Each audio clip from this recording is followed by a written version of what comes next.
Dear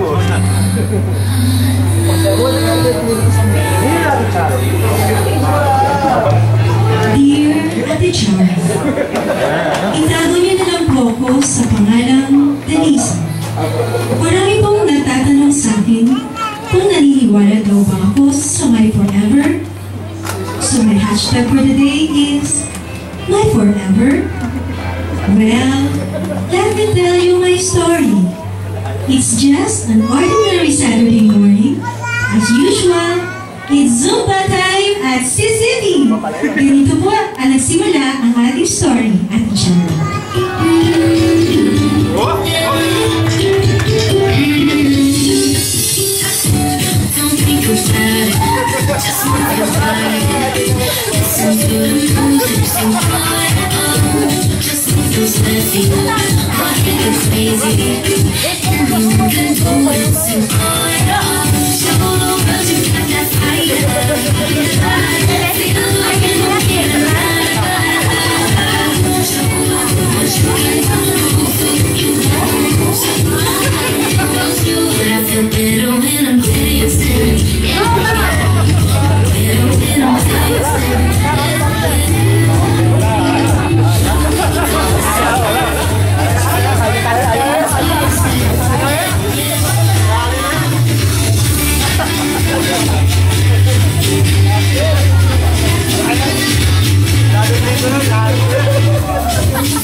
Super pagod talaga.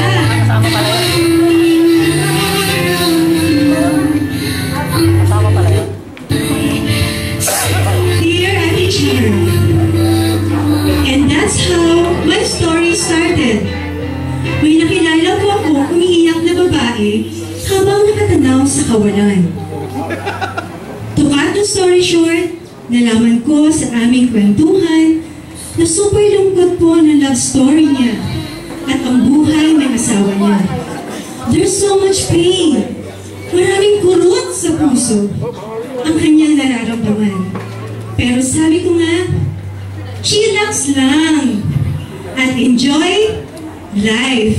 Kagaya nito, Ate Charo, it's throwback time!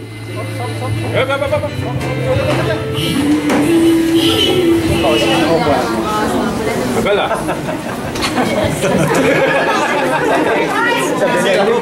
Tagal ng pacing niya.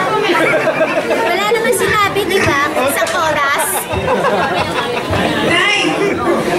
Wala ko naman ba ulam? Yan. Wala nakalagay sa mga. Wala. Pumunta ka sa tindahan niya, Ribe. Punta ka sa tindahan niya, Ribe.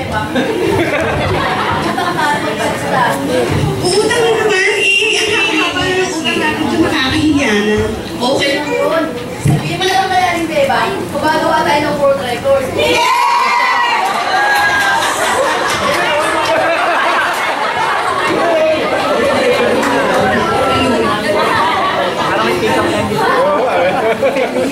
Diyan! Wala na tayong panggastos. Huwag kang mag-alala. Magkakapera din tayo. Talaga? Oo. Magkakagabaho ka na ba dyan? Ay, hindi ako. Ikaw, hinanapan na kita ng trabaho.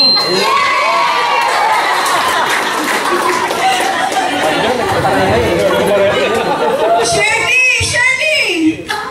Bakit walang pagkain dito? Meron yun na. Bakit kinain ko ng daga? Imposible walang daga dito.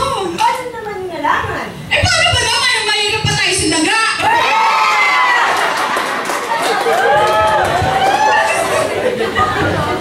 Marsha! Marsha! Jenny! Wala na naman ang pera dito sa wallet ko. Ginawa na naman ang anak mo.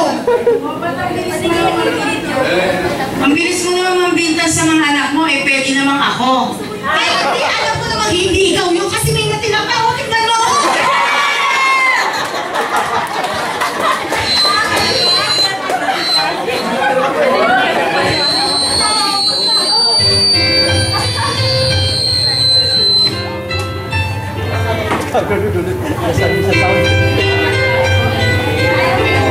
Ay, Charo, natapos po ang aming kwentuhan sa isang masayang usapan.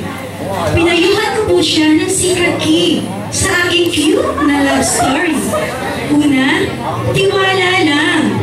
Pagtiwalaan natin ng Diyos at siya lang ang center ng ating relationship. Pangalawa, chillax lang. At paminsan-minsan, throwback din ng mga magagandang aral na tinuri sa atin ng Panginoon. Kaya po, Ate Charo, gusto ko pong i-share sa inyo itong love song na talaga namang kinikilig ako tuwing kakantahin namin. Sana makarelate ka, Ate Charo.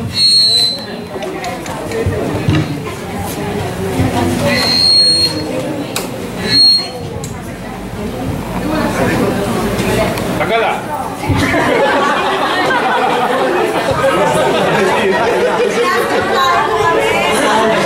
Tagal ng pencil.